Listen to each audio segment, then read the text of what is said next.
영상으로 예배드리시는 모든 분들 주님의 이름으로 환영하고 축복합니다. 우리 카메라로 이렇게 서로 인사하면 좋을 것 같은데요. 우리 예수님께서 이 땅 가운데 오신 것을 감사하고 기뻐하면서 우리 샬롬하고 인사하도록 하겠습니다. 샬롬. 네, 감사합니다. 주님의 평화가 여러분의 가정마다 함께하기를 주님의 이름으로 축원합니다. 어느 이웃집의 이야기인데요. 이웃집에 사는 남자가 매번 주인집에 찾아와서 매일같이 무언가를 빌려가는 거예요. 그래서 어느 날은 와서 칼도 빌려가고 가위도 빌려가고 삽도 빌려가고 차도 빌려가고 하여튼 뭐 안 빌려가는 게 없을 정도로 다 빌려가는 겁니다. 빌려주기 싫은 집주인이 이렇게 이야기를 했어요. 다짐했어요. 오늘은 찾아오면 절대로 빌려주지 말아야지, 이런 다짐을 하고서는 아주 결심을 했습니다. 드디어 이웃집 남자가 찾아왔고요. 역시나 빌려달라고 찾아온 거예요. 뭘 빌려달라고 찾아왔냐면 혹시 전기톱 쓰실 일이 있나요? 하고 이렇게 물어본 겁니다. 그러자 집주인이 이렇게 이야기를 했어요. 미안합니다. 사실 오늘 하루 종일 써야 될 것 같아요. 못 빌려주겠네요. 하고 이렇게 웃으면서 대답을 했습니다. 그러자 이웃집 남자가 웃으면서 이렇게 이야기했어요. 괜찮습니다. 그러면 오늘은 골프채는 안 쓰시겠네요. 제가 그거 오늘 빌려가도록 하겠습니다. 하고 빌려갔다는 거예요. 하루 종일 일한다고 한 집주인이 안 빌려줄 수도 없고 어쩔 수 없이 그것마저 빌려주게 되었다는 것입니다. 여러분, 이 땅을 살아가면서 우리가 수많은 이웃을 만나게 되죠. 여러분의 이웃은 어떤 이웃입니까? 반대로 여러분은 이웃에게 어떠한 이웃입니까? 여러분 생각하면서 살아보셨습니까? 오늘 확진자가 어제 늘어나서 한 1200명 정도 이렇게 넘었다고 이야기를 하는데 이제 숫자가 감이 잘 오지 않는 것 같아요. 어제 출렁다리를 지나갈 일이 있어서, 건너갈 일이 아니라 지나갈 일이 있어서 이렇게 지나가게 되는데 참 사람들이 많이 있더라고요. 길가에 차들이 늘어서 있는 것도 보고 주차장에도 차가 많이 주차되어 있는 거예요. 그러면서 좀 그런 마음이 들었습니다. 누군가는 열심히 지키고 있는데 또 누군가는 지키지 않는 모습들을 바라보면서 어쩌면 그것을 지키는 사람들이 손해보는 것 같이 느껴질 수 있겠구나, 그런 생각이 들었습니다. 근데 여러분, 우리가 하나님 안에서 한 해도 헛된 것이 없는 줄로 믿습니다. 우리의 모든 행위와 중심을 아시는 하나님께서 우리의 모든 수고와 헌신을 헛되지 않게 하시고, 우리의 모든 믿음을 헛되지 않게 하시고, 우리의 모든 삶을 헛되지 않게 하시는 줄로 믿습니다. 정말 중요한 것은 무엇이냐면 우리가 세상을 바라보면서 좌로나 우로나 치우는 것이 아니라 하나님의 말씀과 원칙 위에 굳건하게 서서 살아가야 한다는 것, 그것이 중요하다는 거예요. 좌로 흔들리지 마시고 우로 흔들리지 마시고 하나님의 말씀 위에 굳건하게 서서 살아갈 수 있는 저와 여러분들 다 될 수 있기를 주님의 이름으로 축원합니다. 많은 사람들이 넓은 길로 갑니다. 그 넓은 길은요, 찾는 사람들이 많아요. 가는 길이 너무나도 쉽고 좋은 것처럼 보여집니다. 그러나 그 길은 멸망의 길이요, 우리가 예수님을 따라가는 길은 좁은 길이요, 그러나 그 길이 찾는 사람들은 많지 않지만 생명의 길임을 믿으시고 살아갈 수 있기를 주님의 이름으로 축원합니다. 오늘 말씀에 보니까요, 예수님께 찾아와서 영생을 얻는 방법에 대해서 이렇게 물어봅니다. 그러자 예수님께서 율법에 기록된 대로 이렇게 말씀을 해주시는 거예요. 하나님을 사랑하고 이웃을 사랑하는 것, 그것이 바로 영생을 얻는 길이다, 이렇게 이야기를 합니다. 그러자 이 율법학자가요, 예수님에게 이렇게 물어봐요. 그러면 누가 우리의 이웃입니까? 누가 우리의 이웃입니까? 이렇게 물어보는 거예요. 그러자 예수님께서 한 이야기를 해주시는데, 우리가 너무나도 잘 알고 있는 선한 사마리아인의 이야기를 우리가 잘 알고 있습니다. 어떤 사람이요, 예루살렘 성전에 갔다가 아마 예배드리고 내려오는 유대인인 것 같아요. 근데 예루살렘에서 여리고로 내려가는 길이 굉장히 험난하고 굽이굽이 되어 있답니다. 그래서 그 길에 누가 숨어 있냐면 강도들이 많이 숨어 있다는 거예요. 올라가는 길이나 내려오는 길이나 언제든지 강도들을 만날 수 있는 거예요. 절기가 되어서 예배드리러 가는 사람들은요, 절대로 혼자 가지 않았습니다. 무리를 지어서 이동했어요. 그래서 맨 앞에와 맨 끝에는 강한 남자들이 서게 되고요, 그 중간에는 여성들과 또 노약자들과 어린이들이 서서 무리 지어서 이렇게 이동을 했었습니다. 근데 오늘 어떤 이유인지는 모르겠지만 이 유대인이 하나님 앞에 예배드리고 성전에서 혼자 내려와서 여리고로 내려가고 있는 거예요. 근데 마침 누구를 만났냐면 아니나 다를까 강도를 만나서 이 강도에 의해서 옷이 다 벗겨지고 매를 맞고 가지고 있는 모든 것들은 다 빼앗기고요, 버려지게 되었습니다. 길가에 버려지게 되었어요. 피를 흘리고 누워있는 사람을 누가 지나가면서 보게 되냐면, 다행히 그 자리를 마침 지나가는 사람이 있었는데 제사장이 그 자리를 지나갔어요. 그런데요, 이 제사장이요, 강도 만난 자를 보고 피하여서 그냥 지나갑니다. 분명히 눈으로 봤거든요. 피 흘리는 것을 확인했거든요. 그런데 모른 척하고 그냥 지나가는 거예요. 잠시 다시 후에 또 한 사람이 와서 성전에서 나와서 지나가는데, 이 사람은 누구였냐면 레위인이었습니다. 여러분, 레위인이나 제사장이 다 어떤 사람들이냐면 성전에서 봉사하는 사람들이잖아요. 그러니까 주의 일을 감당하는 사람들이지 않습니까? 레위인은 제사장의 업무를 돕는 사람이었습니다. 그런데 강도 만난 사람을 발견하고는 보았지만 그냥 지나가게 됩니다. 그러니까 이제 이 사람이요, 죽게 되었어요. 피를 계속해서 흘리고 신음을 하면서 거의 다 죽게 되었습니다. 근데 마침 그 자리를 또 지나가는 사람이 있었는데 바로 사마리아 사람이 지나갔어요. 그 사람이 여행하는 중에 거기에 지나가게 되면서 그 강도 만난 자를 불쌍히 여겨서 어떻게 하냐면 그에게 가까이 다가가는 거예요. 가까이 다가가서 그에게 기름을 발라주고, 올리브 기름을 발라주면서 상처가 낫도록 치유해주고, 포도주를 부어주면서 마실 수 있도록 해주고, 그리고 상처를 붕대로 싸매주면서 자기가 타고 왔었던 짐승에게 그 사람을 앉혀 눕히고는 그 사람을 데리고 주막까지 가는 거예요. 그리고 주막에 가서 그를 극진하게 돌봐주면서 자신의 일정이 있어서 떠나야 하지만 그 사람을 그냥 버려두고 가는 것이 아니라 주막 주인에게 돈을 주면서 내가 반드시 돌아와서 갚을 테니 일단 이것으로 이 사람을 잘 돌봐주고 회복시켜주고, 돈이 부족하면 내가 다가와서 다시 돌아와서 갚겠습니다. 약속을 하고 돌아가게 되는 거죠. 그래서 이 강도 만난 자가 그 사마리아 사람의 선행으로 말미암아 살아나게 되고 회복되게 됩니다. 여러분, 우리가 살펴볼 것은요, 무엇이냐면 누구나 다 고통을 당할 수 있다는 거예요. 누구든지 강도 만날 수 있다는 것입니다. 우리는 이 이야기를 바라보면서 생각하죠. 나는 강도 만난 사람이 아니라 나는 도와주는 사람이야 생각하지만, 아니요, 우리도 누구든지 강도 만난 사람이 될 수 있다는 거예요. 여러분, 코로나가 종식되기 위해서는요, 반드시 필요한 것이 있습니다. 무엇이냐면 백신이라는 거예요. 백신이 있어야 종식이 됩니다. 사실 우리가 잘 지키고 방역수칙을 지키면서 조심하는 것 굉장히 중요한 일입니다. 그러니까 확산을 방지하는 일이죠. 근데 이것으로 종식시키기는 어렵습니다. 반드시 백신이 있어야 이것을 멈출 수가 있어요. 근데 여러분, 아무리 방역을 해도요, 번져나가는 것은 막을 수 없는데, 그래서 백신이 중요한 겁니다. 근데 여러분, 백신이라는 말의 어원이 무엇인지 아세요? 바카라는 라틴어에서 왔어요. 바카스 말고 바카라는 라틴어에서 왔는데, 이 바카라는 것이 뭐냐면 소를 뜻하는 말이라고 합니다. 소를 뜻하는 말인데, 당시에 아주 두려운 질병이 있었는데 뭐냐면 이 천연두라는 질병이에요. 이 천연두에 걸리면 동네가 다 전멸될 정도로 굉장히 무서운 전염병이었습니다. 천연두에 걸려서 유럽에서는요, 매년 40만 명이 죽었대요. 매년 40만 명이 죽었답니다. 그리고 20세기에 들어와도요, 천연두 때문에 이 전 세계 인구 중에 3억 명에서 5억 명이나 되는 많은 사람들이 천연두로 인하여 죽음을 당하게 됩니다. 심지어 이 천연두가 들어오면요, 그 동네 어린아이들 80%는 다 죽어나갔어요. 그래서 문을 꼭꼭 걸어 잠그고 사람들을 만나지 못하게 했었습니다. 근데 당시에 에드워드 제너라는 사람이 있었는데, 이 사람이 한 가지 소문을 들었어요. 어떤 소문을 듣게 되냐면, 당시에 소를 짜는 처녀들이 있었는데, 이 소를 짜는 여성들이 우두, 그러니까 천연두가 사람에게 걸리는 거 말고 소에게 걸리는 우두에게 걸리고 나면은 천연두와 같은 증상을 앓기는 하지만 아주 미약하게 앓고 그리고 넘어간다는 것을 깨닫게 되었습니다. 그리고 그 우두에 걸렸던 여성들은요, 천연두에는 걸리지 않게 됐다는 사실을 그가 듣게 됩니다. 그리고 나서 그 사람이 생각을 했어요. 만약에 사람들을 소의 우두에 걸리게 한다면 사람들이 천연두라는 질병을 넘어갈 수 있지 않을까, 그런 생각을 하고 우두를 사람들에게 주사하기 시작했습니다. 그게 바로 처음에 시작된 백신의 처음이었어요. 여러분, 어쩌면 우리에게 찾아오는 환난이라고 하는 것, 이것이 우리들이 손댈 수 없는 전염병과 같은 것으로 끝나는 것이 아니라 이것을 앞으로 다가올 우리의 더 큰 환난을 대비하는 백신이 되는 것은 아니겠습니까?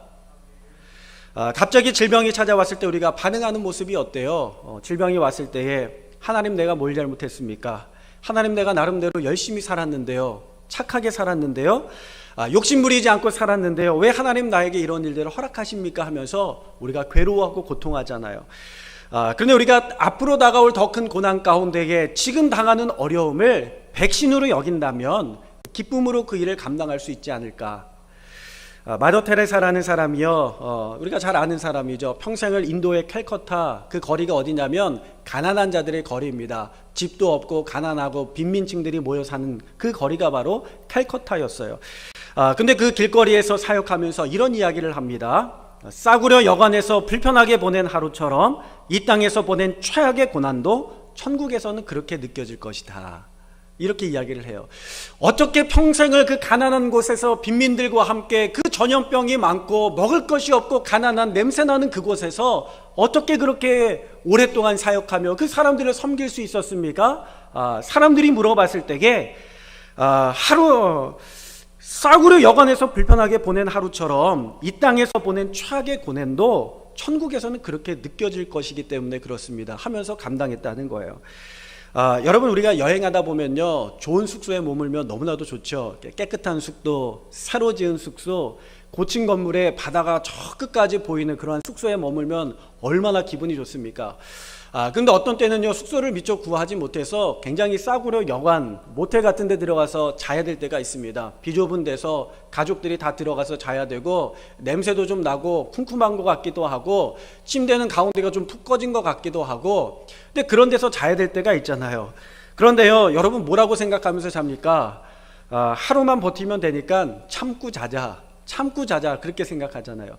하루만 버티면 더 좋은 숙소에 가서, 아니면 하루만 더 버티면 집으로 돌아와서 편안하게 쉴 수 있으니까 우리가 뭐라고 생각합니까? 참고 견디자 이렇게 이야기하고, 불편해도 감안하잖아요. 우리가 영원한 하나님의 나라에 갔을 때 이 땅에서의 고난과 흔적이 하늘나라에서는 마치 싸구려 여관에서 보낸 불평한 하룻밤과 같이 그렇게 느껴지지 않겠습니까? 내가 좀 불편하게 지내다 왔구나. 내가 좀 부족한 데서 지내다가 왔구나. 우리가 천국에 갔을 때 그렇게 생각할 수 있다는 거예요. 하나님을 향한 믿음이 있다고 해서 우리의 고난이 대수롭지 않은 것은 아니지만, 고통을 덜 수 있는 것도 아니지만, 그러나 다윗이 광야의 시간이 가장 고통스러운 시간이었지만, 다윗을 가장 위대한 왕으로 만들기에 가장 적합한 환경이었듯이, 현재의 고난은요, 우리를 준비시키기에 가장 적합한 세상은 아니겠습니까? 하나님께서 우리를 땅 가운데 보내시면서 우리가 완벽하게 구비된 사람, 하나님의 일을 감당하기에 충분히 온전한 사람으로 주님께서 세우시고 만드시는 줄로 믿습니다. 미국의 노스캐롤라이나주의 서밋교회, 이름이 정상교회예요. 서밋교회 제이드 그리어 목사님은 이렇게 이야기를 했어요. 하나님의 계획은 천국으로 우리를 데려가는 것이 아니라 천국을 우리에게 가져다 주는 것이다, 이렇게 이야기를 합니다. 여러분, 우리가 생각하기를요, 이 땅에 살아가면서 우리가 천국으로 우리를 가는 것만을 생각하면서 살아가지만, 때론 우리의 삶 가운데 고난으로 말미암아 하나님께서 우리의 삶 가운데에 천국을 가져다 주신다는 거예요. 제가 아이를 낳고요, 다 끝난 줄 알았거든요. 아이를 낳으면 다 끝난 줄 다 되는 줄 알았어요. 근데 아이를 낳고 나면요, 또 다른 어려움과 고난들이 펼쳐지더라고요. 아이를 낳고 나니까요, 왜 이렇게 주사 맞을 일이 많이 있는지 몰라요. 그래서 매달 주사를 맞히러 가고, 1년이 지나면서 주사를 한 번에 2개, 3개씩 이렇게 맞히던 때가 있었던 것 같습니다. 근데 아이들은요, 주사 맞는 거 너무 싫어하잖아요. 사실 저도 주사 맞는 게 너무나도 싫은데 그냥 안 봅니다. 주사바늘 들어가는 것을 안 봐요. 다른 데 보고 있으면 잘 맞고 끝나요. 근데 아이들은요, 고개를 돌리라고 그러면요, 힘줘서 꼭 그걸 봐요. 자기 몸에 주사발이 들어가는 거를 그렇게 눈을 동그랗게 쳐다보고 봅니다. 그러니까 무섭지, 안 무섭겠습니까? 근데 그거를요, 맞으면요, 애가 힘을 줘요. 그리고 몸을 발버둥 칩니다. 안 맞을 거야 하면서 발버둥 쳐요. 그러면 아빠가 하는 역할이 뭐냐면, 엄마는 달래지만 아빠가 하는 역할은 팔다리를 붙드는 역할이에요. 그래서 하나님이 아빠를 만드신 거예요. 아이가 주사 맞을 때 팔다리를 꽉 붙들어요. 얼마나 힘줘서 붙드는지 팔에 자국이 남을 정도로 세게 붙듭니다. 그러면 아이가요, 이해할까요? 아빠가 자기를 사랑해서 그것을 붙드는 것이라고 이해합니까? 아니요. 아빠가 자기를 미워한다고 생각하죠. 아빠는 평생 원망받는 역할을 감당하는 것 같아요.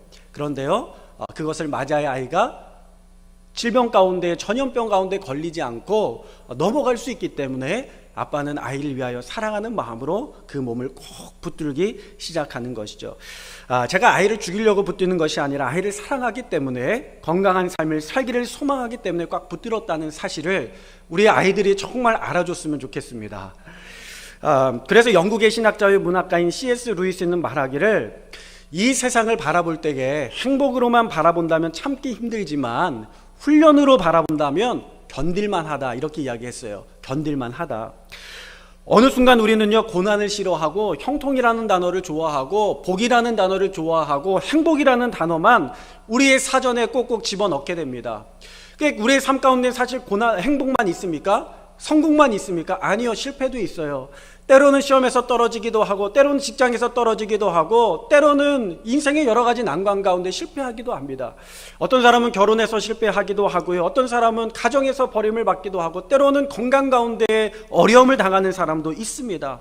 근데 우리가 어느 순간 그런 것들을 외면하고요, 좋은 단어만 넣어놓는 거예요. 성공, 좋은 것, 행복, 승리, 복, 이런 것들만 우리의 단어 사전에 자꾸 넣기 시작하잖아요. 그러나 고난을 통해서 진주가 만들어지듯이 우리에게 찾아오는 고난을 통하여 우리는 참된 그리스도인들이 되는 줄로 믿습니다. 자, 이쯤 되면요, 강도 만난 자의 이야기를 충분히 한 것 같아요. 여러분, 강도 만난 자를 만난 자가 어떻습니까? 그 제사장과 레위인, 종교인이 만났죠. 그들은 성전에서 일하는 사람들이었고요, 하나님의 일을 위하여 특별한 부르심과 직분을 받은 사람들이었습니다. 어쩌면 그들은 율법을 따라서 피 흘리는 자를 바라보고 부정하다 여기서 지나가는 것이 당연한 일일지 모르겠어요. 그들의 직무에 있어서 책임이었고 당연한 일이었습니다. 하나님의 일을 감당하는 자가 사체를 만지면 안 되고, 죽은 것을 만지면 안 되고, 피 흘리는 것을 만지면 부정했기 때문에 이것을 피해가는 것이 당연한 일이라고 생각했을지 모르겠어요. 여러분, 율법에는요, 피 흘리는 것을 부정하게 생각합니다. 그래서 그것이 방해가 된다, 걸림돌이 된다 생각했을 거예요. 그들은 보았지만, 그 강도 만난 자가 피 흘리는 것을 보았지만, 벗겨져 있어서 피 흘린 것을 보았지만, 그들은 이를 위하여서 그 사람을 지나가게 됩니다. 근데 예수님께서 우리 가운데 던지시는 질문이 바로 이것입니다. 누가 강도 만난 자의 이웃이냐? 누가 내 이웃이냐? 주님께서 물어보시는 거예요. 여러분, 우리가 인생 가운데 있어서 중요한 것은 주님의 마음과 주님의 뜻과 주님의 의도를 우리가 깨달아야 될 줄로 믿습니다. 아까 처음에 드렸던 질문 있잖아요. 여러분은 여러분의 이웃에게 어떠한 이웃입니까? 여러분, 어떠한 이웃인 것 같아요? 코로나19로 인하여 어려워하는 이때에 우리가 이 지역에 어떠한 이웃이 되기를 원하십니까? 어쩌면 레위인과 제사장 같은 그러한 이웃이 될 수도 있습니다. 사마리아인이 처한 사마리아인과 같이, 그러나 사마리아인과 같이 어려움에 처한 일을 그냥 지나치지 않고 돌보고 살피고 격려할 수 있는 그러한 이웃이 될 수 있는 좋은 기회가 될 수도 있다는 사실이에요. 우리가 영상으로 예배드리면서 사실은 영상 예배가 어려운 분들께 너무나도 죄송해요. 저도 영상 예배를 드려야 된다는 생각을 가졌을 때요, 얼마나 마음이 불편하고 힘든지 어제 하루 종일 배가 아픈 거예요. 화장실을 4번이나 갔다 왔습니다. 장이 다 쏟아지는 것 같았어요. 끊어지는 것 같은 아픔 가운데 아마 이 어려움과 고난의 시간을 보내는 분들도 있을지 모르겠어요. 사실 영상으로 어려운 분들, 불가능한 분들은 좀 오셔서 함께 예배드려도 괜찮지 않을까, 이렇게 생각을 합니다. 근데 방역의 목적이라는 것이 무엇이냐면, 예배를 금지하고 못 드리는 게 목적이 되는 것이 아니라 감염의 차단과 예방이 목적이지 않습니까? 그 목적과 방법대로 살아야지, 이게 예배를 중단하고 예배를 방제하고 못 드리게 하고 금지하는 것이 되어서는 안 될 것입니다. 마찬가지로 우리가 영상으로 또 예배 드리는 이유는 법이기 때문에, 행정 명령이기 때문에 그것이 두려워서 하는 것이 아니라, 아마 우리 장로님들 가운데서는 목사님 그 벌금 맞으면 되지요, 제가 대신 내겠습니다, 예배 드립시다 하고 말씀하시는 분들도 계실 거예요. 충분히 그러실 거예요. 근데 우리가 법이 두려워서 무서워서 이렇게 예배 드리는 것이 아니라, 이것이 우리가 이웃을 사랑하는 일에, 그리고 예수님의 말씀을 실천하는 하나의 방법이기 때문에 우리가 이렇게 함께 또 영상으로 예배 드리는 일인 줄로 믿습니다. 여러분들 영상으로 예배하는 것이 굉장히 불편한 일을 압니다. 굉장히 찜찜하고 굉장히 어색하고, 예배 드리고 났는데 뭔가 부족한 것 같고 더 해야 될 것 같고 그런 느낌 드는 거 저도 알아요. 왜냐하면 저도 영상으로 항상 예배를 다시 처음부터 끝에까지 봅니다. 그렇기 때문에 그 마음이 드는 것을 알아요. 아직은 어색해요. 그러나 앞으로 다가올 환난 가운데에 우리가 미리 예방주사를 맞는 것이라고 생각을 하고 여러분 소홀하지 마시고 최선을 다해서 하나님 앞에 예배 드릴 수 있기를 주님의 이름으로 축원합니다. 반대로 현장에 모여서 예배하는 사람들을 너무 비난하지 마시기 바랍니다. 위기의 시기에 마스크를 함부로 벗고 안에서 음식을 취식하면서 그렇게 하는 것들은 좀 위험한 일이지만 그러나 방역수칙을 잘 지켜가면서 존중하면서 예배드리는 이들의 신앙도 우리가 존중해야 될 줄로 믿습니다. 제사장과 레위는요, 사실 그들은 율법을 굉장히 잘 알고 있었어요. 그들은 완벽했어요. 흠이 없었어요. 그러나 중요한 것은 예수님의 관심은 어디에 있는가, 예수님의 관심에 우리가 마음을 쏟기를 원합니다. 샘 해밍턴이라는 사람이 있는데 얼마 전에 TV에 나와가지고 그 아들들과 함께 하는 모습을 좀 봤어요. 예배당 좀 많이 건조한 것 같은데 온도를 잘 조절해 주시면 감사하겠습니다. 둘째가요, 첫째를 형을 때린 모양이에요. 둘째 동생이 형을 때렸어요. 여기 하극상이라고 하잖아요. 하극상이 일어난 거예요. 어떻게 합니까? 아빠가 이 동생을 혼내주는 거예요. 그래, 너 가서 두 손 들고 서 있어. 둘째가요, 막내가 손을 딱 들고 서 있는 거예요. 몇 분을 섰는지 모르겠지만 이 아이가 정말 열심히 손을 들고 벌을 받고 있더라고요. 근데 그 모습을 형이 바라보고 나서 긍휼한 마음이 생긴 거예요. 내 동생 내가 사랑하는데 나마저도 괜찮아. 아빠, 나 동생 용서해 주고 싶어요. 이제 됐으니 벌 그만 주세요. 하면서 아빠한테 이 형이 동생을 용서하면서 이야기하는 거예요. 그러니까 아빠가 그 마음의 감동을 받아서 이 아이를 용서해 주려고 동생에게 갔습니다. 그러니까 벌을 쓰고 있어요. 그 아빠가 물어보는 거예요. 너 잘못했지? 그러니까 아이가 하고 대답해요. 외국인이거든요. 존댓말을 잘 몰라요. 하고 대답하는 거예요.